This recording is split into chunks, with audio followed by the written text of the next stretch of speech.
दर्पण चॅनलला सबस्क्राईब करा आणि बेल आयकॉन दाबा। चंद्रपूर जिल्ह्यातील दुर्गापूर परिसरात सिनाडा येथील 7 वर्षीय भावेश मंगेश झरकर या मुलाचा बिबट्याच्या हल्ल्यामुळे मृत्यू झाला। अशा घटनेची पुनरावृत्ती टाळण्यासाठी वनमंत्री व पालकमंत्री सुधीर मुनगंटीवार सरसावले आहे।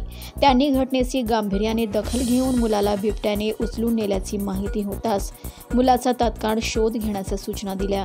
पुढे मुलाचा मृत्यू झाल्याची दुर्दैवी घटना घडल्यानंतर मुलांच्या कुटुंबियांना शासनाकडून 25 लाख रुपयाची मदत देण्याची सूचना केली।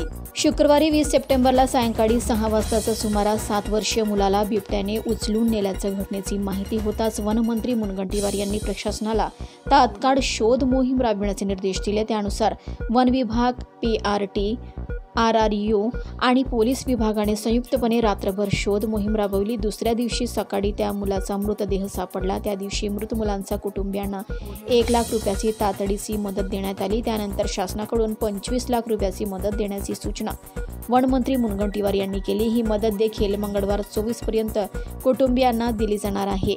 वन्यप्राण्यांच्या हल्ल्यात मृत्युमुखी पडलेल्यांच्या कुटुंबियांना पूर्वी 15 लाख रुपयाची मदत देण्यात येत होती।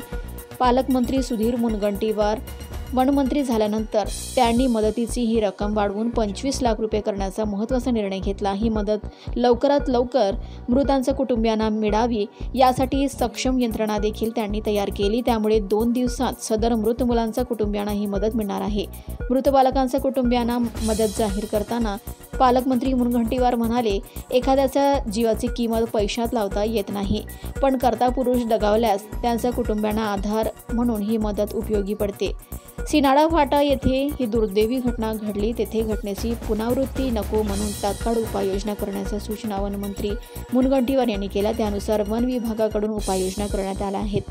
घटनास्थळाचा थोडे अलीकडे वन्यप्राण्यापासून सुरक्षा करण्यासाठी यापूर्वीच 1.5 किलोमीटरची जाळी लावण्यात आली, पण त्याच्या काही अंतर पुढे ही घटना घडली।